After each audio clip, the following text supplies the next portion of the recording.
Good afternoon. নমস্কার সবাইকে। Sense kitchen স্টোরিজে সবাইকে স্বাগত জানাই। আজ বৃহস্পতিবার, সকালে ঘুম থেকে উঠে গোপাল সেবা করে লক্ষ্মী পুজো করে আমার একটু রেস্ট টাইম, টি টাইম, তারপর রান্নার দিকে চলে যাব। আজকে আমি কলমি শাকের ঘন্ট বানাবো।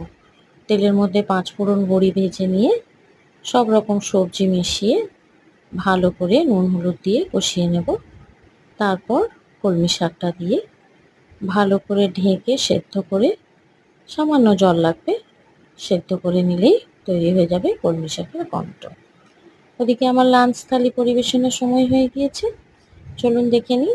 গরম ভাতের সাথে লেবু লঙ্কা নিয়েছি, করলা ভাজা, কলমি শাকের ঘন্ট, আলু কুঁদরির পোস্ত, মুগের ডাল সবজি দিয়ে, আর আমের চাটনি, আর বেগুনি ভাজা।